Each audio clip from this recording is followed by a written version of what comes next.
Hello and welcome to the Light Brigade podcast. I'm trying to bring as much pep and energy to the start as we can. We are talking today about Daniel Defoe's Robinson Crusoe. Some people say the first novel in the English language, and yet Vito hadn't read it until a few days ago. So It's true. That pretty one excited. slipped through the sieve. Over the years, I've read a lot of classic books, and as I mentioned to you before, I just never had read this one. I knew the story vaguely. It's one of the most famous stories in the Yeah, language. It's been spin off. It actually has its own. Uh, I don't know what the word. genre. It's called a Robinsonade. That's the word for it. A Oh, story about a castaway on an island is called a interesting. Robinsonade, and it's been done so many Wow. times before because it's It's just definitely I get what you mean in that you when I read it last year, I hadn't I couldn't decide if I had read it or not because I was so familiar with the story and even some of the turns in it that I right. thought perhaps I read it at school or and obviously you see it as you've mentioned, kind of films and all these kinds of things that kind of follow it.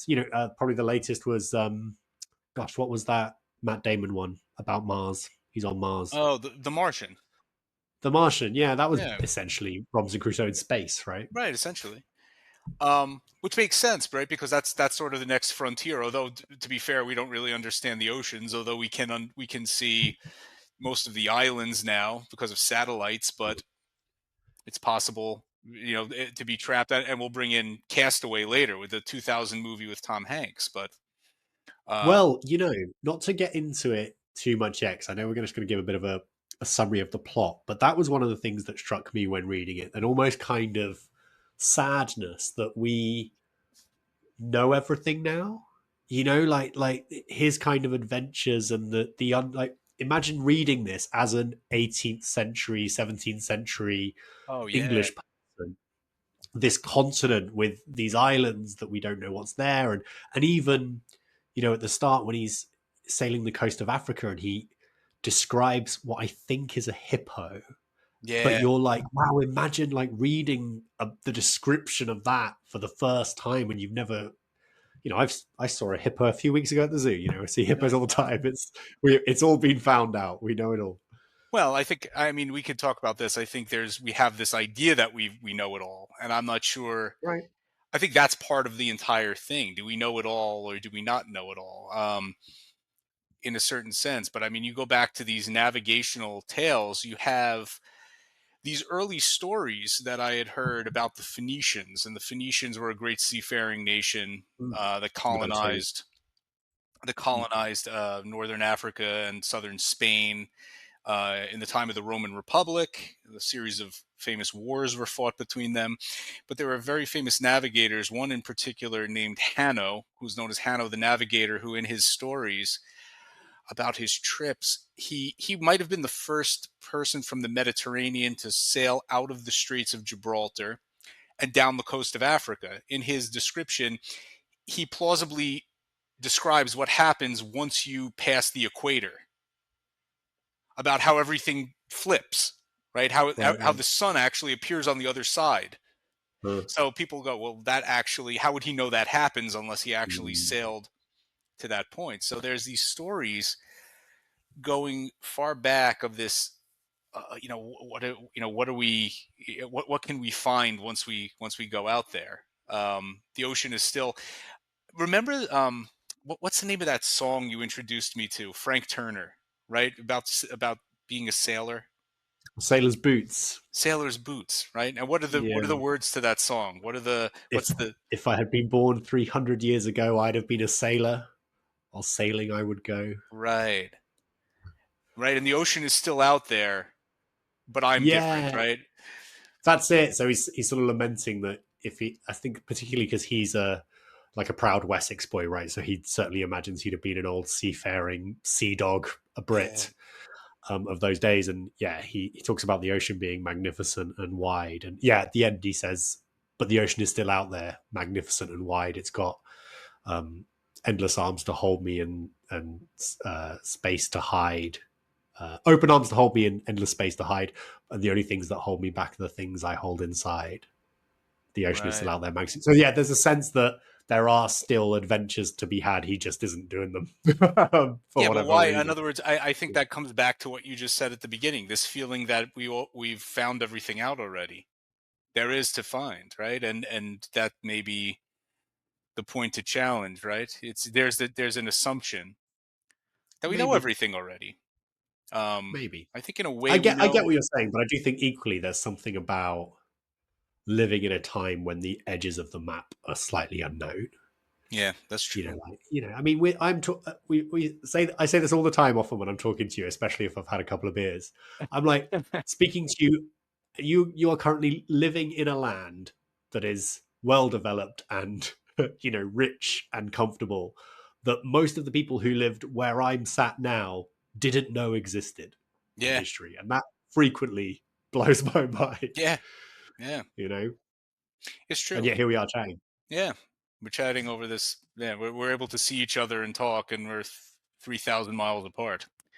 It's quite Right. amazing across the ocean where a couple of maybe 150 years ago, if you when you crossed that ocean, you didn't know if you'd make it alive. You could, as they say, and Right. as they used at the time, you could miscarry. Right? It was very common, right, to not make it. Right. But Robinson Crusoe is such a well-known story, as you said before, that it almost comes to you kind of it kind of filters into your consciousness. So you wonder to yourself, have I read this story before? Mhm. You know, it's kind of Right. it's such a famous story you take for granted. Even if you haven't read it, you feel like you know the name of his man, right? His servant Friday, Friday. Yeah. because it's so famous. So the book was written in 1719, and it's about a by Daniel Defoe. Daniel Defoe. Maybe you know more about him than I do. I don't. I because I don't really know much about the author. Um, Well, I know he was a dissenter, um, and himself had a pretty storied life. So by a dissenter, I mean that at that time in England, you had the Church of England, yes. and then you had all the other kind of Protestant religions, which were, I don't know if they were outlawed, but sort of not sort of part of the uh, establishment. So quite literally, establishment, established church. Right. So Daniel Defoe, wouldn't have been able to go to Oxford or Cambridge, for example, because he was a Presbyterian, I think. Um, and he, on the reading I did of him, is really weird. So he wrote a lot of books, some fact. Obviously, this is fiction, but obviously back then, fact. He did one book just about a touring the British Isles. Hmm. Uh, It's like a or travel just log. Great Britain, Yeah. like a travel log. Yeah, he owned a couple of factories. Oddly enough, I think he said famously, "I've been 13 times rich and 13 times poor." So he seemed to have a kind of like a Crusoean, Right. like ups and downs, right, in his life. And one thing I read uh, that I thought was interesting, towards the end of his life, like his 70s, he wrote what probably would have been considered at the time porn, Really? kind of Wow. sexually risky stuff. Yeah, which I think was like released and then banned, and then because it had been banned, then everyone had to get their hands on a copy, right? It's kind of Streisand effect type thing. So did he Um, release it posthumously, or he released it while he was still alive, kind of just not taking the while he was temperature? alive, Well, he was while he was alive. yeah, He wasn't afraid of the effect to his reputation. he went to prison a few times. Oh. He was a pamphleteer, Uh, which yeah, the nod of recognition as the American education system has told you the import of a pamphleteer, right? From because this is not too far away from this time. usually a Um, rabble rouser, someone who is yeah, which I mean, maybe kind of begs the question. Actually, most of the Daniel Defoean types went to the New World, right? The kind of religious dissenters, yeah, not Your Tom Paines and Your Tom Paines and your Pilgrims and whatnot. So yeah, that's all I know about him. He's interesting. I would be interested in reading in some of his other books. well, I mean, if you look at it, that's actually a part. Not to bring the end to the beginning, but that's actually Mm. an element in Robinson Crusoe. He says Well, at the end, he says he can't go back to claim his property because he doesn't want to become a Roman Catholic, and he was afraid of falling into the hands of Right. the Spanish Inquisition as a Protestant. That was very Right. much a concern at that time. So the narrative takes place, uh, roughly 80 to 100 years before the writing of the book, right? Before it was published, right? So it was Yeah, it's like published 1640 or something. He 1641 maybe. Yeah. 1659 is when I believe uh, he goes to sea and is trapped on his island. So to get to the Right. plot, it's about a man named Robinson Crusoe, which is an anglicization of his German name. His father is a German from Bremen named like Kreuznauer or Kreuznaer, and they live Mhm. in Hull. And his brother has joined the army and was killed in battle. And his father tells him, "Look, you can have a very comfortable life as a merchant. Just listen to me. Take the middle path, nice and easy. You'll make a nice living. You'll stay where you are." And he can't. He just can't do it. And he keeps Not mentioning to that not he to has. just to interject there, Vito. I eh, wondered what you thought of that because when I read that, I thought that was such a English yeah, perspective, right? Like, don't be poor, but yeah. don't get ideas above your station and be Well, rich. no, And but because that's not that the way. it's being But rich that's is not the so tough. Whereas way. I feel like that must have hit Americans a bit odd Well, it's funny to because be. that's not the way his father describes it. The way his father describes it is actually very level-headed. I found it very sane. He says, "Look," he goes, "if you have too much, if you strive for too much, your whole life is going to be worrying about keeping it, and if you're too poor, you're going to be worried about money all the time. Be Yeah. just wealthy enough so that so you don't have too much responsibility, right? But you're not poor, so don't worry about money, and don't take don't put yourself in the crosshairs, right, of other people by Mm. becoming too wealthy and taking on too much." So he's giving him an outline of a middle path you could take in life at that time to basically not really worry yourself Because he too wants him much. to essentially be like a lawyer or Right, something. right. I get whatever the 17th century equivalent of sort of take a career in IT is, you know. There you go. Right. Yeah. I mean, and it's good money, and but you're not gonna have to work too hard, and you'll have your weekends off, and that's really that's the equivalent. Yeah, But yeah. he keeps repeating that he has a kind of a perverse and evil nature that won't allow him to listen to anybody. So he goes to sea against his father's wishes. He essentially absconds. He runs away. He gets himself on a boat, and the boat wrecks in a storm. But it's so near to Britain that he just he experiences it, but he's able to get home safely. And Mhm. then he runs away again. He gets onto Mm. another ship. That ship is attacked by pirates, and he's taken into slavery in Morocco by an Arab guy. Right, Corsairs. Yeah. corsairs. Right. So he's taken into slavery there, which is the first mention of slavery you're going to find there, right? Which to me was very interesting because it seemed to me that contra the prevailing narrative about slavery, that it was a particularly European thing. It was that Europeans were getting taken into slavery Mhm. by North Africans, by Ottomans, um, and vice versa. The Barbary. Ottomans were, yeah, Barbary pirates, and same thing. And then the Europeans were getting slaves from the interior of Africa, bringing them to South America, as we'll see later. That's one of the things that ends up leading to his being trapped on his island. But anyway, so he lives in captivity for a certain time as a slave, and he's able to escape at a certain point with his master's boat and another slave named Juri, and Yeah. Yeah. he ends up meeting with a Portuguese sea captain who he trades the boat that he's in, and his and the other slave for in order for him to get away, essentially.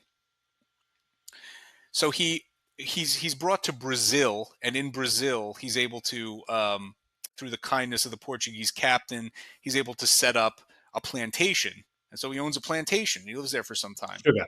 sugar plantation. He's making a lot of money. And Yeah. Doing and very then well. he says again, my perverse nature won't allow me to make good decisions, right? I can't make good decisions. Unsettle. Right. He's unsettled. So the owners of the plantation surrounding him, they're trying to circumvent the rules put in place by the Spanish crown and this crown of Portugal about the importation of black slaves into Brazil. And they said, listen, get on a boat and get a bunch of slaves for us in Africa, bring them back here. We'll give you a quarter of the stock for free. We'll pay for all the slaves if you go and get them. And he Yeah. says, I'm making a lot of money on this plantation. Any sane person would have said no, but I said Hmm. yes. Hmm. He sets out, they sail north. They make it about as far as the mouth of the Orinoco River. And in a storm, they're shipwrecked. Everyone on the ship is killed except for him. Yeah. He makes it to an island in the mouth of the river. And there he's trapped for the next 28 years, in short, right? Right. Yep. Now, a bit of historical reference is that this island is completely fictional. The story is really based on a British sailor named Alexander Selkirk who was Hmm. trapped on an island called Mas de Tierra off the coast of Chile, but he was only there for 4 years. But there were Yeah. stories at the time that I think very much captured the imagination of Europeans in the so-called couple of hundred years in the so-called age of European exploration, of people being trapped on these no man's islands and how they would survive there. So I think this is part of that part of that tradition. Yes. I think one thing that we maybe forget a lot actually is how often these boats went down. Like, I went to my family and I went on holiday to the south coast of England last year. We went to Hastings, and Hastings had the National Shipwreck Museum. Not a big place, but an amazing museum that I would recommend. They even had, you would love this. They had like a Roman Wow, um, boat that they'd found at the bottom of the Thames, just like there, and you could touch it, like incredible. that's They even had awesome. some shoes that they found in there, Roman shoes, like or what was left of them. Yeah, But they had in a map of the English Channel, and you know those little red sticky dots you get, a little red sticky dot for every shipwreck that had been found. And Vito, the whole of the English Channel is covered in these sticky dots. it's amazing. So I don't think we quite appreciate when we think this was not like 747s going between Heathrow and JFK, where one goes down and it makes the news, right? Yeah, This was all the time. yeah. And in the channel too. I mean, if you read in the book, it's considered the safest part between Calais Exactly. and Yeah, yeah, yeah. what's the part? What's the British Dover, right? Dover. Yeah, Yeah, between Calais and Dover is considered the safest part. right. I think the thing that happens, right? So in you notice in the narrative, there's quite a lot of kind of dead space in the narrative where when he gets to the island, he does this Defoe does a very strange thing to me. He tells you the entire story up to a certain point, and then he self-consciously says, "I'm going to tell you the whole thing again, but basically from my written logs." And Like then a he diary. tells you the entire thing again from his Mm. diary. Yeah. I'm not sure why he did that. It seemed very odd to me. Well, I wonder because I think we come from a time when the novel is like this thing that everyone knows and has read. There weren't novels around then. As I say, some people think this is the first ever novel. You know, people disagree. Mm, Um, Certainly in English, anyway. I think Don Quixote is older than this, and some other non-English language ones. right. But he does seem to have changes in style throughout, almost, where he's like, "Oh, maybe I'll try this." So at some points, it's like a diary, and boring in that sense. Like Yeah. I found the narrative quite gripping, but I don't need 16 pages on how to grow wheat. Do you know? Like that's Yeah. not. I don't But need I that. but there's so much detail about Mm. life at that period and social arrangements. One thing I found to be very so the whole middle part of the book is about him spending 25 or 26 years on this island before anything happens Completely alone. at all, completely alone. Mm. And he talks about essentially his religious conversion. which is a big part of it, where he comes, he Huge. says in his previous life he hadn't taken religion very seriously, and when he came to the island, he eventually said, "No, look, this is a work of providence. Things could have gone much worse for me. I could have been Because he shipwrecked." didn't listen to his dad, right? Was why he was Yeah, shipwrecked. But then equally, God has saved him for some reason. right. For some reason, and he also put him on an island, so he preserved just him from his entire ship, and then he put him on an island that the shipwreck was shifted in a storm closer to the island so that he could go in and Get all this. retrieve a bunch of necessary supplies that helped him to survive, gunpowder and clothing and rum and a lot of things he was able to come away with before the ship disintegrated under the pressure of the Yeah. waves. And then uh, the island had goats on it. The island had palm trees. The island, he was able to salvage some. Turtles. I'm sorry, Turtles. turtles. Right, eats He, the he eats. turtles and the He eats a eggs, turtle. Goes badly. and then he's able to grow some, like, accidentally he's able to grow like wheat Wheat. and rice because some of the English seeds. barley. Yeah, He'd it say like fell into the English ground barley. in good Yeah. English Yeah. barley. Yeah.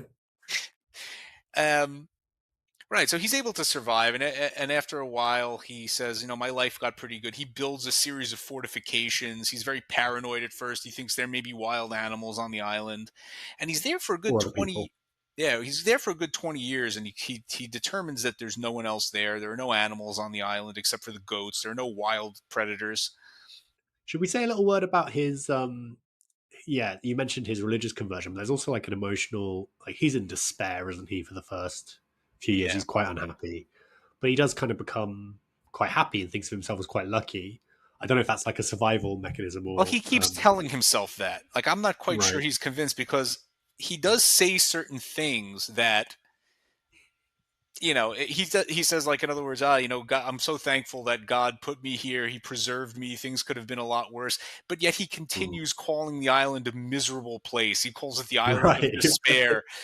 I want my miserable condition. So I think he's kind of compensating a bit. He knows it's not Mm. great. He wants to escape. Oh, and one thing that I think the priming that you get from culture and you take into the novel when you finally sit down to read it, but doesn't serve you well, and I wonder if you experienced this as well, is I just had that image in my head, of that rounded uh, bit of yellow sand set in a sea with one palm tree. Do you know what I mean? So I'm Yeah, imagining the whole time this tiny little island the big island. that you can almost see, but the thing's massive, right? Yeah. And to the point where he spends days trekking across different places. He never explores the whole thing.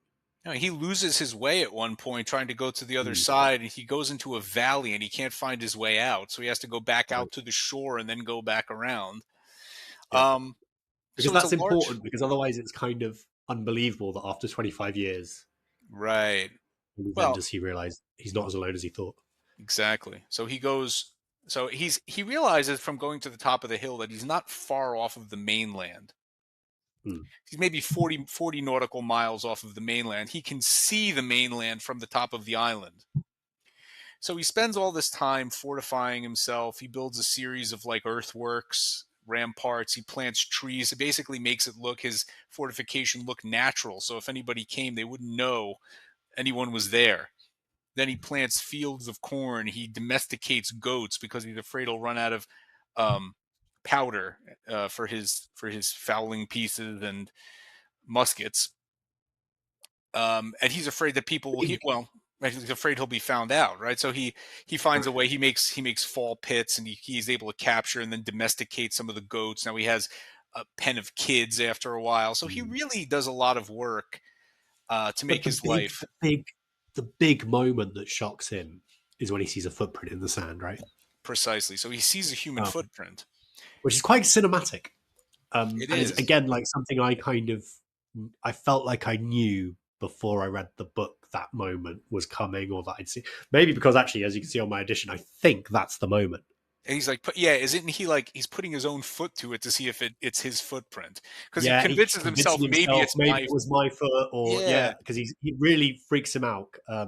He's because obviously he is scared of cannibals because that's what he thinks the natives are, and Well, that's and what he's that's worried he'll be right. found. And Well, yeah, and then to get to the next part, he finds eventually that that is exactly what's happening. That the that is the island case. he's on is uninhabited, but it's frequented, well, It's like a infrequently, party. but It's it's like a party venue. right. Whenever the islanders, whenever the tribe on the mainland fights a war and they capture people in battle, they bring them to this island to cannibalize them.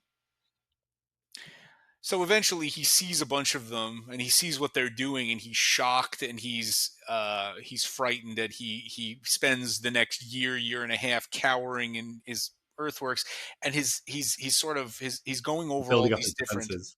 building up his defenses, but he's also going through these rationalizations that I thought were very interesting, because it, because essentially what it is an example of moral relativism. He believes cannibalism is He's wrong. wrong. So he plots to ambush and kill the cannibals the next time they come back. But then he tells himself, wait a minute. He reasons himself into this relativistic position where he says, well, they don't know they're doing anything wrong. Like, if you were to ask them, they probably don't think it's wrong. So God has abandoned them as a nation to live in error. If I were to fall upon these people and kill them, I would be a Mm, murderer. But it has to be up to God to deal with them in His own way. that's all his Bible learning, isn't it? That's got him thinking like Yeah, this. It wouldn't have right. been like when he first got to the island. Well, I mean, so here's the thing, the interesting thing that happens. Now, you may say, I'm not sure exactly how you interpret this part, but eventually uh, he sees the cannibal party come back after a couple of years and they have a few guys, and he sees, and one of the sacrificial victims, if you want to call it that, escapes and runs away.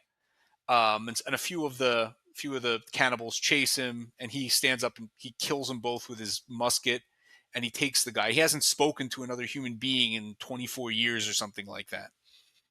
And this is a Carib tribesman or something like that. He names him Friday because the day of the week is Friday, and the rest of them, the rest of the you know cannibals, when you want to call them, go away.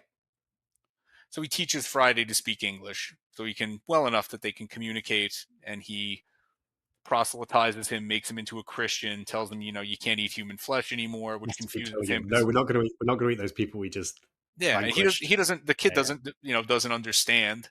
He goes, well, yeah, what do yeah, you mean it's wrong? This is what we do, yeah. So, so now he has a guy he can speak to, and they're living pretty well. They're planting. He has a helper, and Before that, Vito, he does. You kind of leading up to that, he talks about how he has like a longing in his soul for a companion. yeah, Um, but it is interesting because it is also clear that he seeks to be the master of that situation. right. Um, because it's hard. Maybe we should have the Friday conversation now because I was quite struck when I went and read some critiques about this book, having read it myself and formed my own kind of impressions, at how big everyone went on the slavery angle. And I never really, I never saw Friday as a slave. No, I he's saw him not. as certainly as a subordinate and a servant. And yet, but this is 18th century, 17th century England. Most people were in some way subordinate to someone else.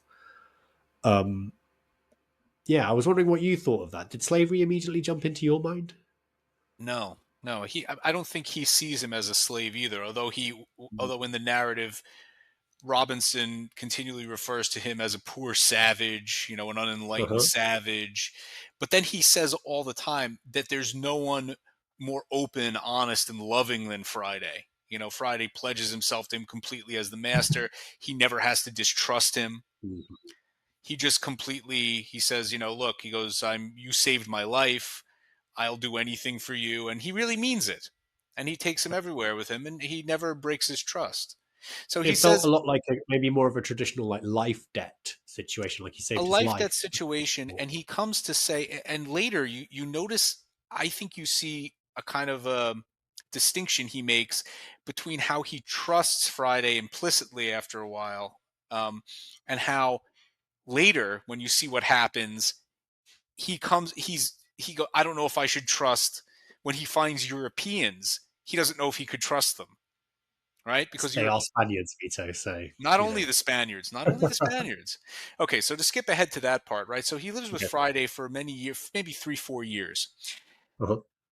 They're always keeping a watch on the other side of the island where the and we've skipped over some stuff. There was a part where he builds a raft and he goes out into the ocean and he's almost carried out by a tide, and he finds basically how things work, and he sails back around and he's saved, and he realizes eventually that it's the outflow from the Orinoco River that's causing this circum tide, or whatever you want to call it. I'm not sure what the word for it is, Mm. but it's explained later. So he gives thanks to God. More of my evil nature. I'm trying to overstep. I have it good over here. So I think I see a lot of rationalization in him. He's trying to, he's saying, look, I'm not happy here. I'm trying to remain thankful, but ultimately I don't want to be on this island, right? But I'm the master of the island. So, but I think he still feels he's being punished in some way. Mm. I think he never loses that sense that No. his situation is a result of his disobedience to his father's authority, to the authority of God, to the proper hierarchy that he Uh-huh. wouldn't submit to. Anyway, so eventually with Friday, they see the cannibals come back, and this time he sees that one of the victims is a European. Now, I don't know what you thought about this, but he once he sees that one of the victims they're about to butcher is a European, he goes, "All right, I've had He enough of has this. to. We got Yeah. to go and get them." Right? He sees about 20 of them standing there, and now he decides to intervene. So Right? why does he decide? Why is it different when it's Europeans? I mean, I have my own idea. I mean, what do you think? I think it's just the same thing that pretty much any of Fellow us tend feeling to think. between Christians and yeah, Yeah, fellow maybe. I feeling. think I think perhaps also that he sees a more sure way off the island, right? Um, Well, because allies. he sees another Christian maybe, He rather than assumes they'll another. be on the same Right. side. Like Yeah, I think we, even in modern society, kind of understand this of this course. this Yeah, right this dynamic, I right? always say this. When if you're an Englishman in Scotland and you see another Englishman, you're both English. But if you're an American, you see a Scotsman, you're both British. Well, But if you're yeah, yeah, in right. Africa and you see an American, you're both Western. Yeah, yeah, And yeah, yeah. I'm sure if you're with an African on Mars, you're both Earthlings, Humans, right? yeah. Like, yeah, yeah, Well, I think we yeah. see this now. I mean, like we tend to categorize things like this. Like, if in America, we do this all the time. If there's like we know that there's crime in an inner city neighborhood, so like we're not shocked if there's a high, like if you're in inner city Chicago and there's a murder every single day, we go, well, that's within this community. But if it spills out into the suburbs, you go, oh, wait a minute. And I think Yeah, that's yeah, yeah. that sort of a feeling. That Like, makes sense. it's internecine warfare to him because these are both Caribbean tribes, but now a European is involved. So Right. now he feels he has to intervene. So they do intervene. They ambush and fire upon the 20 cannibals, and they kill most of them. Two or three get away in a ship, but there's a huge storm during the night, and they all determine that there's no way they could have made it back the 40 nautical Yeah. miles. Now he saves the European, who turns out to be a Spaniard, but they also save a Carib Friday's guy. dad. It turns out to be Friday's father. Mm. So now we have a different dynamic going on. So he's got, to him, he has more subjects, but now Huh. he finds out from the Spaniard. So the Spaniard is only there because earlier in the narrative there was another shipwreck. He saw the ship get wrecked, and he assumed no one survived. But as he finds out later from Friday and Friday's father, is that 16 Spaniards and a couple of Portuguese from the shipwreck got into a smaller boat and made it to the mainland, and have actually been living among Uh-huh. Friday's tribe. Yep. So I guess they had a battle. The other tribe got one of the Spaniards. So they hatch a plan after a little while, go over in the boat. see if you can bring the Spaniards. Let's try to build a ship here that would be Big ship. sufficient to carry us north to the Spanish islands, and maybe from there we could make it home. Now he's worried about this because these are Roman Catholics and he's a Right. Protestant. Very so dodgy. there's Yep. so right there's he doesn't he's worried that he's going to fall into the hands of the Roman Catholics and they're going to try him and torture him under the Inquisition. And He's make this him is eat literal flesh of Christ and drink literal blood of. the papists. God damn. Popery, Roman popery, um, which they considered to be superstition, right? Which is Mhm. kind of funny to me, though. How Christianity this time was in degrees, right? It was like, how Yeah, yeah, seriously do you really take it? What do you think yeah, is yeah. real? Is this real blood, real flesh? We don't know. We What's don't. the- Yeah, Right. So, but we know what. But from the book, we know what eating real blood, real flesh, really means because he's seeing the cannibalism take place yeah. right in front of him, and he finds it And aberrant. it matters, right? Because I think it's not just that it's 17th century England, which is obviously marked out, carved out of Europe in terms of being Protestant versus being Catholic, but also he's a um like a more fringe Protestant as well, which is perhaps a Right. bit more like he would probably well, Defoe certainly. I don't know about Crusoe, but Defoe would maybe even see much of the Church of England as being a bit papist, right? They sometimes call them Anglo Catholic or whatever. Right. Um, and there's definitely a sense when you're reading it that Robinson Crusoe gives off to me strong born again vibes. You know, like what is it? There's no more. What's that phrase? There's no more the zealotry of the convert. You know, that's Right. that's kind of what you get. Like because he's come to it recently, he's really into it. Yeah. When he converts Friday, and Friday sticks Mhm. to it more or less. He can't convert the Spaniards, obviously, but the Spaniards make a deal with him.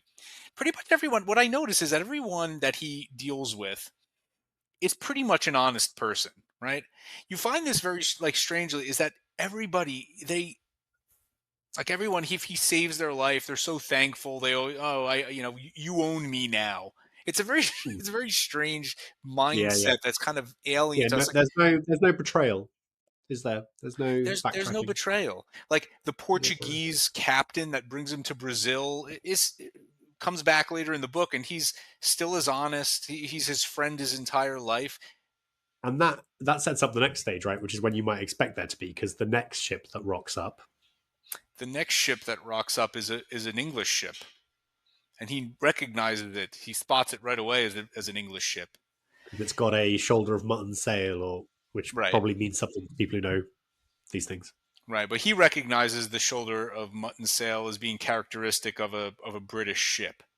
And Uh-huh. he sees people come up on the shore, and he sees three men in bondage, and the men who Not in a brought them up. sexy way, just to be clear. No, no, no. Yeah, they're bound hand and foot, Right. and That word's been ruined by the yeah, well, sex industry, I yes, think. yes, clearly, yeah, I didn't mean that.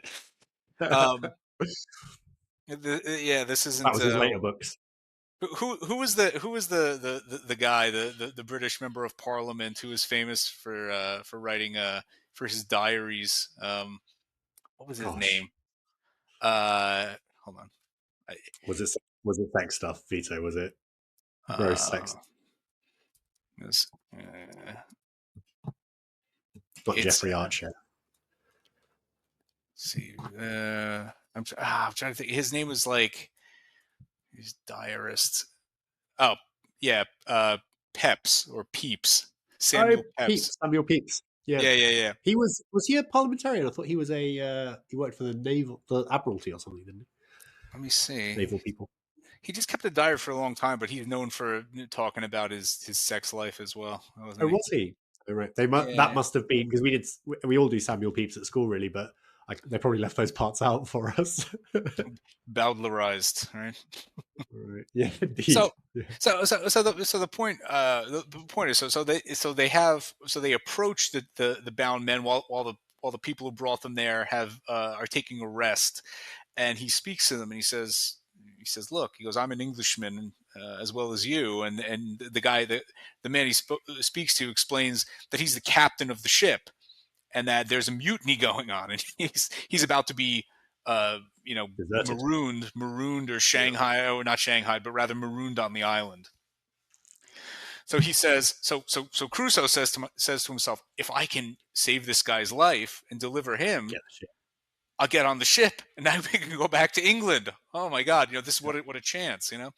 So this whole portion of it is a little bit, it's very well written because it shows how he manages this plot Mm. to Yep. separate the mutineers from each other and allow the captain to take possession of the ship again. Yep. So they make a deal. The captain says, "If you save me and restore me to the captaincy of the ship, I owe you. The ship is at your disposal. Let's do this." Hmm. So they do, and him and his couple of guys help them. And eventually, they take a couple of the mutineers captive because the captain says not all the mutineers were, Ringleader. were really the Yeah. ringleaders. A couple of these guys would clearly come back on the right side if we gave them, if we tell them, listen, we'll make sure you're not hanged or whatever. Mm. We'll make Mm. you a deal. So they do so, and through many different um, they sneak onto the ship and murder the new captain, and they hang him from the yard arm, and then they basically they get the ship back. So he gets on the ship with Friday and sails away before the Spaniard and Friday's father come back. Come back. And he Yeah. makes a deal with there are a few mutineers that the captain says, listen, we can either bring them back and they'll be hung, but I can't trust these guys. We're going to have to keep them in chains the entire time. Yep. So Crusoe, they're all calling him the governor of the island the entire time. So he pretends to be just another guy, but then eventually he comes and reveals himself to be the governor of the island, Mm. as they call him. And he says to the mutineers, "Look, here's the deal. You can stay here and colonize the island, or go back to England and be executed as pirates." And they say, "We'll stay on the island." He says, "Okay, you can take over all my work." He goes, "I have homes here. I have homes over here. Here's how you plant." He Crops goes, and the goats and "Here's the all the yeah. crops and the goats. You can live here." You know, and they say, "Yeah, great. We'll stay here." So they sail away, and he goes back, and he has, I don't know, 36 pounds with him or something like that. Not much money. He goes back. They make it to England. Everyone in his family's dead. He doesn't know what to do with himself. He doesn't have much money. He has a friend who's a widow who took care of his stuff. He reveals he's still alive, and um, he has a little bit of money, but his father didn't leave him any money in his will because he thought he was dead. Well, it was gone. Yep. Yeah, his brother's dead. He has a couple of Got some kids. nephews, has he? Nieces and a couple of sisters or something. Yeah. Right, so he has nowhere to be in England, so he goes to Portugal and looks up the old captain. And the captain says, "Oh wow, you're still alive?" He goes, "Yeah. What about my plantation in Brazil? Turns out you're really rich from that Yeah. plantation." Great And he news. writes to Brazil, and everybody, like the descendants of his partners, are all like, "Oh yeah, you're alive. Cool. Here's your money." That's the thing that shocked me. Like, if he just popped out of nowhere and said, "I'm alive," and they're like, "Yeah, sure. Here's your money." Everyone's Yeah. so Yeah. honest. Everyone's Yeah. so Yeah. That's honest and true. forthcoming. Yeah. No one tries to fuck them. No, that's true. Yeah, and it goes on. If I remember them, maybe let's not get into it, but it goes on a bit, doesn't it? The book just carries on going. He's like fighting wolves at some point as he treks through God knows where. Yeah, that part Um, freaked me out because he was so just afraid of going goes on by and on. sea from Right? Portugal back When to was it? England that he decides to go through Spain and France. And when he passes over the Yeah, Pyrenees, yeah. it's in the middle of winter and he's attacked by wolves. Wolves. I don't know Yeah. why he put that in there. What was the purpose of that section? Well, I think so. It's interesting, isn't it? Because there's a sequel, believe it or not, um, which apparently is all just completely outlandish. Like he goes to Siberia and whatever else, and he goes back to the island. Oddly Well, enough, that's at the end of this book. So is eventually, it? having nothing in England, Maybe it's about the he edition that you had because I don't think I had that. he decides to go back to Brazil. So he leaves everything Right? with someone he can, I think the widow, and he sets his nephews up. Right? He sets his nephews up. One Oh of yeah, them you're he right. He does. Yeah. one of them he leaves his nephew a big inheritance and allows him and raises him up as a gentleman. The other one he sends out to sea, and when the kid comes back, he sets him up with his own ship. And the kid says, "Listen, come with me. We're going to go back. We're going to go back Mm. for the Brazil trade." So he returns to Brazil, sees his plantation, and then he returns to the island where he was Right. trapped all those years and see how his colony is going. And he sees that the guys are there. There was a battle fought between the English settlers and the Spaniards. And then they Right. kidnapped a bunch of Carib women and they had children with them. And later he sends back a bunch of English women. So he's like the Right. Oh he's yeah. like the Yeah. Yeah. right. So he He's like founded a country. yeah, he considers himself the founder of this country, which I thought Mm. was really kind of weird, like how he thinks of himself this way. Like he really Yeah. does get into the, like, I'm sort of the king of this island. I'm the governor. Anyone who comes here is under my command. Yeah. You know? So let's talk about that, right? Because I I kind of read it on its own terms, and to me, the book had a real kind of you might not understand this reference, but like boy's own vibe to it. So sort of in the days of Empire, and even more recently, there were these like British magazines for boys that were like just like these outlandish, stories about being in the far flungs of the empire and heroic deeds and pliant natives probably, and all these things. But it's boys stuff. It's just boys adventure, kind of like this, and then this happened, and then this happened, and then this happened. You're like, Right. really? Yeah. Seems a bit much. So I really got that vibe from it. Um, and then I got the sort of old English ideals that are probably more alive in your country now than in mine, Vito, but of self reliance, pulling yourself up by your bootstraps. It doesn't undermine Crusoe's achievements that he got all that stuff off of that boat, in the same way that a billionaire might have started out as a Right. millionaire because of his inheritance. But he works very hard and he does very well. And there's a passage that always struck me, which I've saved here, where he says, it would have made a stoic smile to have seen me and my little family sit down to dinner. There was my majesty, the prince and lord of the whole island. I had the lives of all my subjects at my absolute command. I could hang, draw, give liberty, and take it away, and no rebels among all my subjects. Then to Right. see how like a king I dined to, all alone, attended by my servants. Poll, as if he had been my favourite, was the only person permitted to talk to me, the parrot. Yeah. My dog, who was now old and crazy. But there's Yes. definitely something there, the whole like an Englishman's home is his castle. You are Yeah. a king in your little, like in my house, it's just my wife and three little girls, but I'm the king of that house, and that Right. is important, right? And everything I've built up. So I was quite shocked to then read all these critiques and everyone going mad about colonialism and slavery, and just thinking, I don't think that's it, but then also I pity people who can read a novel that gives you the opportunity to get into the headspace of someone who lived 300 years ago, and instead of taking that opportunity, bring their own headspace Well, and ideas to it. isn't I that just what? found it quite sad. But that's addressed within the novel. Like I said before, the relativism, right? It's that Right. Yeah, that's you know true. this idea comes from the early 20th century. The anthropologist named Franz Boas, right, who introduced this idea that you cannot judge another culture by through the lens of Yeah. your culture. You have to Mm. judge it only on its own. And this is one of those ideas that I go back and forth on. For one thing, it makes perfect sense, right? You have Absolutely. to, in order to make a moral judgment, you have to, right? Like he says, these people would have had to know they were doing something wrong for it to be just for me to kill them, right? They would Mm. have to be transgressing some certain moral standard that they're completely unaware of, right? Mm. Mm.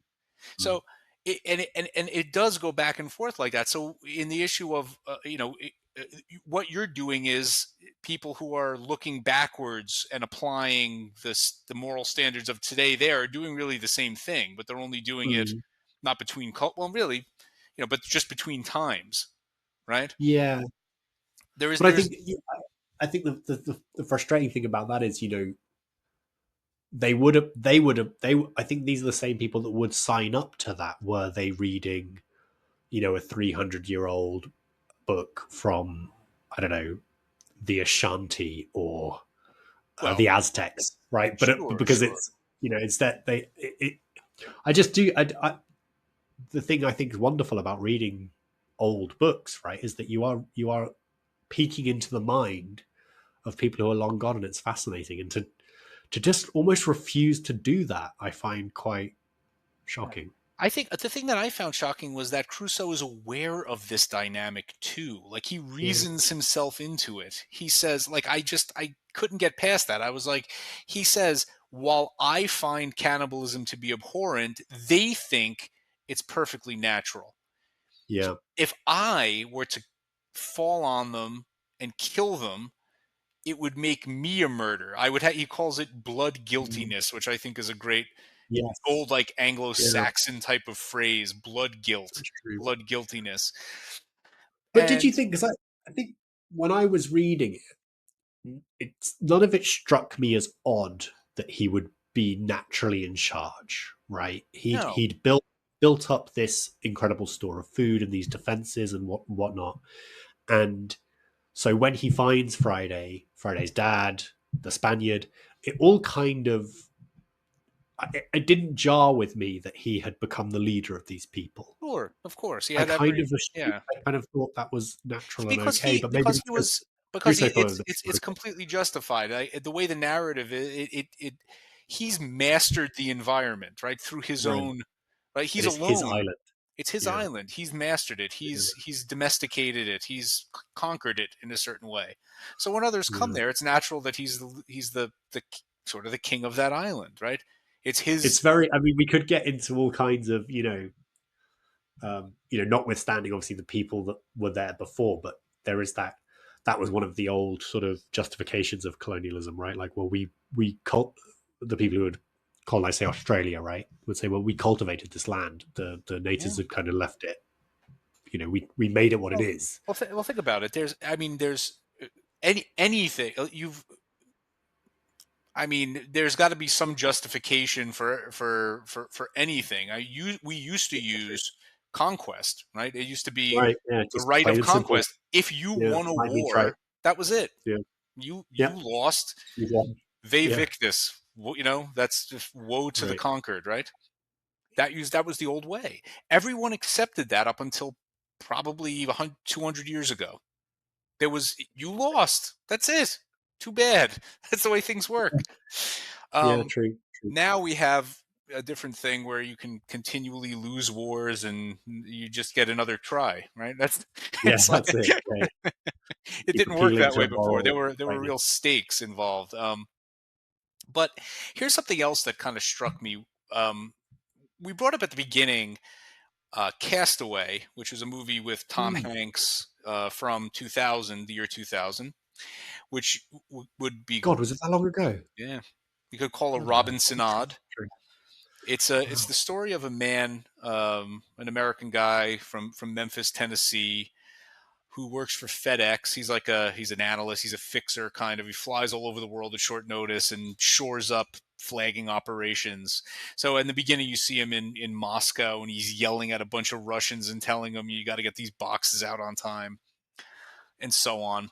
He goes home for Christmas. He's got a girlfriend who Helen Hunt, if I recall. it is Helen Hunt, yeah, Yeah. who was very popular at that time. She's in a lot of films as the Yeah. romantic interest.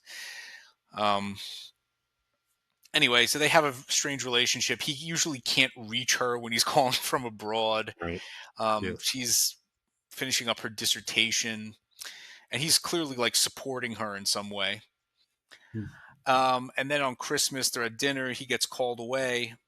It's sort of implied that he's just a workaholic, and he Yeah. gets called Yeah. away. He gets on a plane. I guess he's flying to Australia or New Zealand or something like that.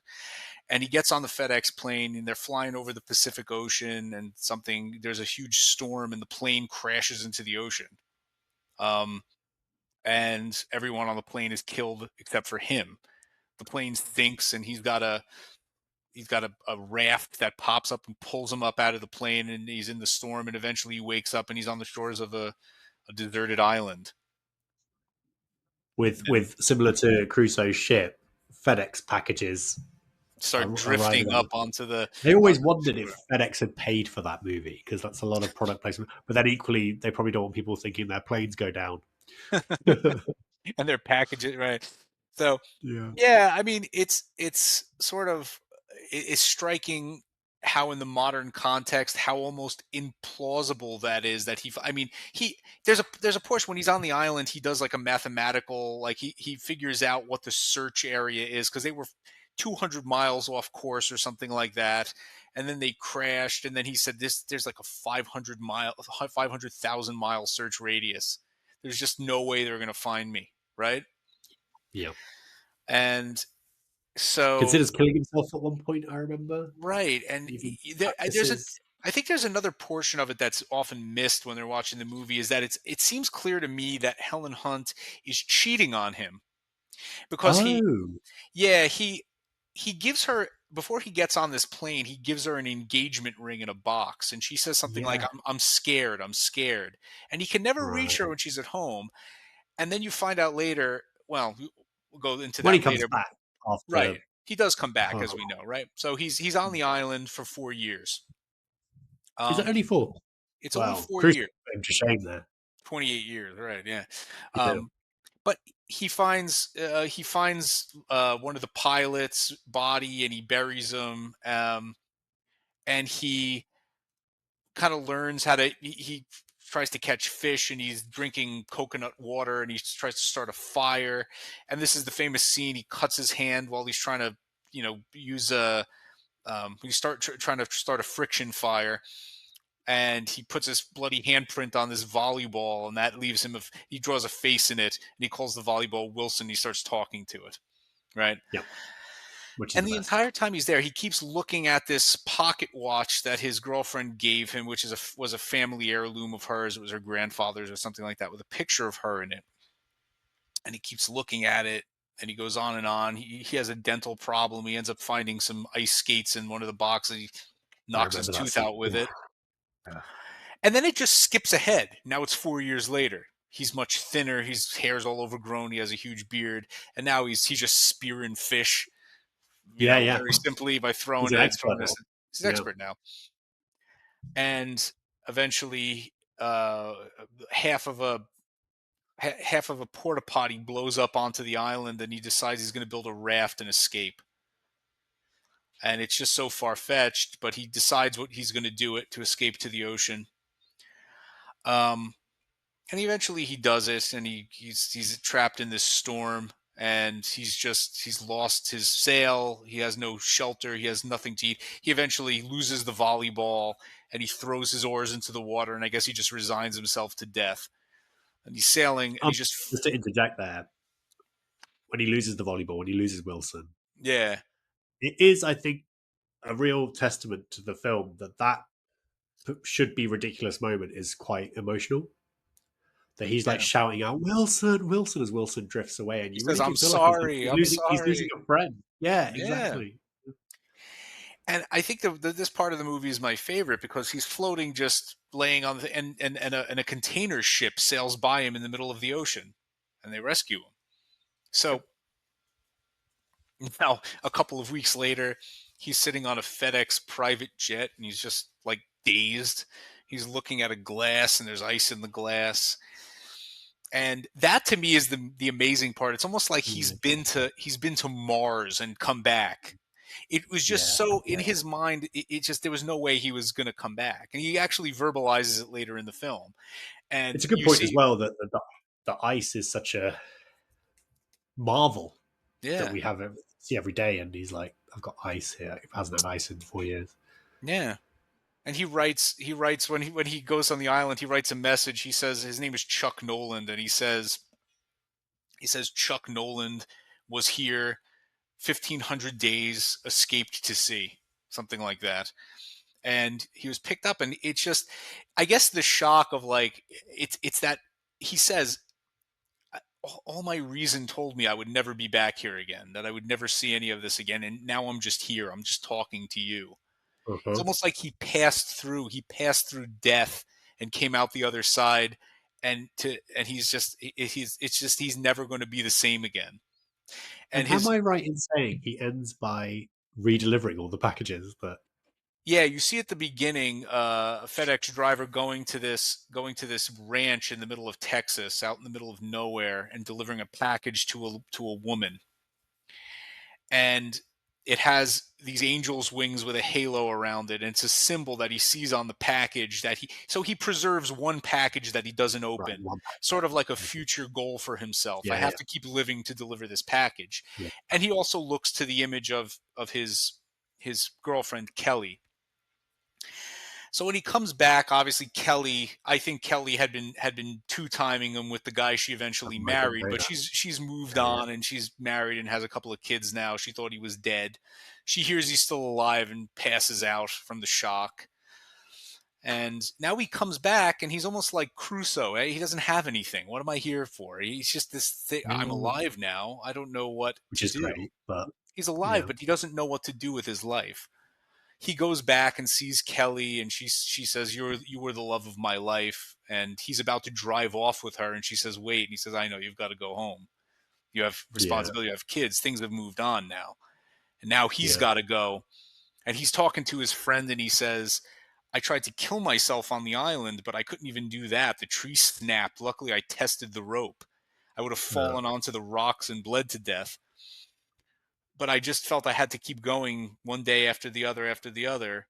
He goes, "And I'm just glad, even though I lost Kelly, that she was there with me on the island." mm, So when I compare that to Crusoe, here's what struck me. okay, Who was there on the island with them when they were there alone? Who was there with Crusoe? There was God, God. Who was there with Chuck? Kelly, with the his idea two of timing Kelly, misses his and two-timing Wilson. missus, the idea of her, right? So I think now you may say, if you want to rationalize that, then maybe for Crusoe it's the same type of thing. Was God really there? Was it a series of coincidences? His belief that God was there and there was a purpose in all of this pushed him through. When the English captain, when he rescues the captain and gets his ship back, the captain says, "God preserved you here in order to save me."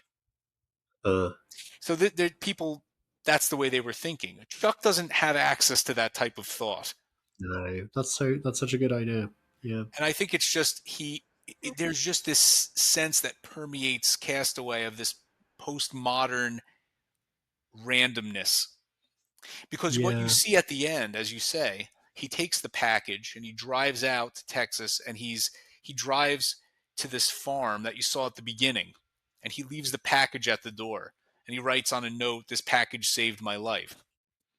And then he drives and he's standing at a crossroads, which is of course hugely yes, a symbolic, literal right? crossroad. Yeah, yeah, Literal crossroads. yeah. And the lady you saw at the beginning, this beautiful Texan woman, drives by in a truck and says, "Where are you going, cowboy?" And he's like, "I have no idea." He said, "Well, if you go that way, you go to California. And if you go that way, that's north, and there's nothing all the way to Canada. Which way are you going to go?" "Well, have a good day." And she drives away. The last scene you see is him standing at the crossroads. And I think there's an intimation that he follows her or something and says, "I was the guy this package saved." And maybe they have, that's maybe the idea of it. But he's literally standing at a crossroads. It gave me the sense of like a kind of just a roll of the dice, that Mm, life just did this to him in a certain way. And interesting. now he's standing at the center of a Cartesian plane almost. And from the center of a Cartesian plane, you can go in any direction. It's the center of all possibilities. I think that's what that sort of means. But there's also, he wasn't guided. It just sort of happened. And now he's there. He finds Mm. himself there. There's a poverty to it, isn't there? I mean, there's like if you Yeah. think of what Crusoe has, is he has a story that connects the before, the during, and the after, which is God. So it even casts him being put on the island as the punishment, as you say, for his way not listening to his dad and his wayward ways, the evil nature. But that also sees him off the island and presumably well into the sequel. I think Um, it allows him to draw draw some sort of a lesson in a narrative form from the things that have happened to him in his life. Whereas I'm sure it's not what the creators of Castaway meant to say, but in your contrast, I'm a bit struck by the difference between, the majesty of God and a story of that power versus perhaps less than loyal paramour and a corporation in FedEx that will Well, and yeah, deliver. See, doing your job, Vito. Even after you've been cast away for 4 years, make sure you deliver that package, mate. yeah, I think there's a lot to that. I think this is what has been sort of left us. If you wanted to have a postmodern Robinsonade, that was the perfect example. Yeah, you've At got your no girlfriend and your job. point, That's yeah, at no point during the time he's trapped there does he ever mention anything spiritual. I think one of the interesting. scenes is that when he buries the pilot he had been talking to on the plane, he finds his body, you know, half decayed, wash up on shore. He drags the guy up onto the shore. He takes his shoes off to use for himself. He buries the guy. He writes an epitaph into a rock. He looks up the guy's name. He realizes he'd been calling the guy the wrong name all along. He said Albert, not Alan. Oh, you know, so Yeah. he buries the guy, and what does he say? Well, that's it, and he walks away. He Yeah, doesn't. He gosh, doesn't invoke anything. He doesn't say, may God have mercy upon this man's soul. He doesn't. I wonder if the people who made that were aware of that contrast. They must have been. I think it's What do you think? just. So what is it? Yeah, I mean, if they didn't, it's really amazing that they. If they didn't, it's even more insightful. Yeah, it's It's even even more more interesting. insightful because they had no access, right? Robinson Crusoe is all about the workings of Providence, right? What is Right, Providence right. doing in this world, And there's this certain idea that God, in a way, owns us. Like we're on his playing field and he can move us around any way he wants. And we just Yeah, have to, we have to show faith that what's happening is for the best in some sense. And he repeatedly says, anytime something bad happens, you can always look to someone who had it worse, which yeah. which I think that's really not a very good rationalization because what about that guy? It's not putting yourself in the other guy's shoes. But It's maybe funny he because would say that guy could look to somebody else and go, maybe that guy had it worse than me. But I don't yeah, know.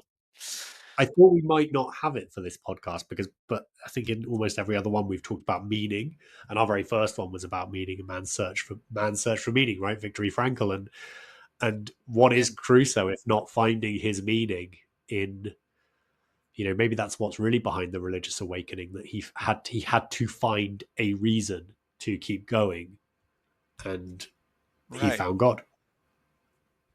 right, and that goes back to that old idea. In other words, what are you doing? I mean, under one account, you pass through a sort of crucible, and under the Viktor Frankl account, that crucible can, if the suffering you're going through is unavoidable, that gives you this incredible sense of meaning in your life, Mm. right?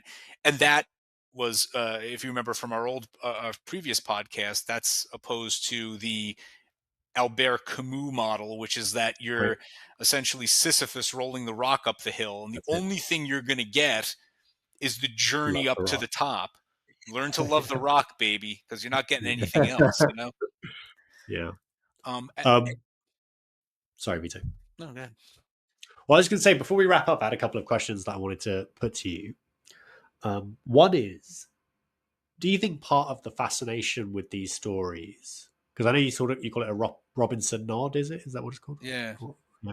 Um, you think of Castaway, but I think to me they remind me a lot of like some of the post-apocalyptic stuff that we get, The Walking Dead and things like that, and just this kind of fascination with how would you do? When you're watching that, you're thinking about yourself. You're thinking, how would I do if I had nothing, none of this stuff that I take for granted, electricity and the police, and yeah. all this stuff. I wonder if you think that there's a link there. There's just something that we're just fascinated by, that idea of what happens if all these structures go away tomorrow. I certainly think that that is something we're obsessed with because it's a fear of ours. We work through our Yeah. fear through these different scenarios where we see what happens, right? Um, um, I think what was I going to say? I think we had hold on. What was the movie? Oh yeah, you know what reminds me of one of my favorite movies, as a matter of fact, Shaun of the Dead. I Oh thought yeah. Classic. fantastic Yeah, comedy film, right? yeah, yeah. And it just shows this thing and how these really just these wasters are all they could think of is stay in the pub, right? Wait for it all to blow over. You're all beautiful. There's a Head to the guy. Winchester. Wait for it all to Yeah. blow over. What was the joke? I never understood the joke. What was the joke about the ice cream? I never understood that. Oh, it's not really a good joke, really. It's just that there's a ice cream that you can buy in most shops called a cornetto, Cornetto, right? and so it's just like, oh, you're going to the shop. Do you want anything? I'll have a cornetto. And then I think because they mentioned that again in Hot Fuzz Yes. and some other movie, and they're all made by the same people, so they call it the Cornetto trilogy. Call the Cornetto So it's a bit of trilogy. an in joke. Like if you've seen those other films, you'd be like, oh yeah, the Cornetto. Yeah, I Yeah, did. Hot Fuzz is a great film as well. really Love it. great. I, you know, And then my final, I was just sorry, going to was it say my there was. final? There you go. Oh no, I'm sorry. Go ahead. Well, my final question was going to be, and again, maybe I've been listening to too many modern critics. Friday and Robinson Crusoe, anything going on there? Are they, you know, any sexual undertones? But is Robinson taking him to Pound Town? No, I don't see that happening. That's something No, that I, me I neither. wondered I wondered about because it's something that's never mentioned in the narrative, right? It's never maybe that's something that a person of that time just would never think to bring up. He never talks about Yeah. his sexual desires at all. He never says No, that's interesting, isn't it? I wonder if that is a, yeah, that must be an of the time thing. it just I don't think it was something that anyone would have discussed, It's right? not in Like the diaries, is it? I masturbated 7 times today because there's nothing else going on, or yeah. yeah, He yeah. probably built himself used a model with coconuts for you know Do no, you but know? that's Actually, one of the interesting podcasts I did listen to about this to prepare for this one was from a guy who had been on a desert island, really like by choice for like a couple of years, and he said actually so much of it was quite uh, like rang true, but he said the one big problem was the complete lack of mentions of coconuts. He's like, if you're on a desert island in the Caribbean, it is all about the coconuts. They provide kindling for the fire, meat, drink. yeah. They're everything. Well, and he's right at the equator too. I mean, he's in the mouth of the Orinoco River is right to the directly. He says he can see Trinidad from there, so it's right Right. off the coast of Venezuela. Yeah. Yeah. Now, in Castaway, at the end, Helen Hunt's character says she has a map and she says your island was 600 miles south of the Cook Islands, which is off Right. of New Zealand. So he was really far to the Pretty south. far down. Yeah. Um, and South he still Pacific. had coconuts there. Yeah. Which that movie made it so that like I will fly pretty much anywhere, but I have just an irrational fear of flying across the Pacific Ocean. Like the Atlantic, which is weird because the Atlantic has no islands at all. Like there, Yeah, but except you for do like kind the of fly Azores. because of the way the flight paths are. You do kind of go. I like mentally. I'm like, okay, Scotland, Iceland, Greenland, Yeah, Canada. right, Like right. it's like the little bits in between. I'm a little no, Yeah, yeah. Because as because if if you it would make look, any you're difference if flying. you came down. Well, Yeah, you're flying, right. You're flying like up over the maritime provinces of Canada if you're coming that's it. from New York, say to London, and then you're crossing over like this. So in other words, like if these planes are designed so that like you would have to have a pretty much impossible catastrophic like both engines would have to go out Oh yeah, simultaneously yeah, and yeah, yeah, even then like the plane can still fly for like hundreds of miles even in yeah, that yeah. case. So Glide. they would be able Yeah, to glide like possibly to Greenland or Iceland or something like that. So the way they set these flight plans is that you're never more than like an hour and a half away from another airport. where you could make an Yeah. emergency landing, even on transatlantic flights like this. Yeah. Yeah. So even if you're flying directly across from like me to Spain, you're still flying, you still have the Azores kind of out there. You have, Yeah. Yeah. Yeah. so there's only like a couple of hours where you're completely in the middle of the ocean. So that kind of makes me feel a little better. The Yeah. Pacific I get it. has more I do get islands, it. but it's so vast, you know? Mhm. Yeah, you don't want, and you don't want to go to those islands. You want to be somewhere with a nice landing strip, and you don't want to Yeah, be scrabbling around in the water, especially when you're with your family trying to get to an island. No way. exactly. Anyway, we've got a bit off topic. So Robinson, Yep. I think it's a person of his time. I don't know. To me, I think we both agree. The politics, the political angles that people will bring to this, they'll talk about power differentials and cultural assumptions and things, which actually, like I said, Robinson does bring this up. You know, Yeah. but there are those elements uh, um, of relativism in there that he realizes that I think would be very instructive to the modern reader to say, Yeah. look, if Robinson understands that these cannibals don't know they're doing anything wrong, maybe you should be a little more charitable towards Robinson. Maybe he didn't know he was doing anything wrong with his Yeah. That's a attitudes, good point. That's a right? good He point. was taken prisoner. He was brought into slavery by somebody else. He a Mm. white European. So this was just maybe as an artifact of the times, maybe people just and luckily progress is as it is. We think it's wrong now, but it's not through any virtue of our own. We've Right. inherited that in a certain sense. Yep. So. Yep. I agree. I agree. I liked it. I think it's a nice story. I mean, to the point of the novel being new and stuff, I would have loved some paragraph breaks, maybe even some chapters. There are some. I There are some. He titles them things like "We march against the cannibals," we think maybe that was your we addition because stop a mutiny. that might be your addition because I had nothing. I just had Really? line after line of unbroken text for 300 pages. No, like Yeah. I said to you before, this I'd been sort of coasting uh lazily along when we started this. We were only doing books that I had already read and were somewhat familiar with. And this was the first time I read a book that I really hadn't read before. Right. And I found, reading a 300-page book isn't as easy as a grown man as it was when I was a student. You It's got to trying find to the find the time. time to That's read hard. 30 pages a night to finish the book within 2 weeks. It's not as easy as Yeah, it sounds. So I'm that's glad, true. but I'm so glad that this podcast has given me occasion to do that, and will continue giving me occasion to do things like that, Absolutely. Me too. because I don't read Yep. enough fiction. I am always reading current affairs or short articles. To read a long form book again is just incredible, and Mm. something that I think you've helped me to come back to. So thanks, man. Yeah. Thank you. Thank you for this. And thanks to everyone listening. It's been another good, thanks to the thousands and millions of people listening.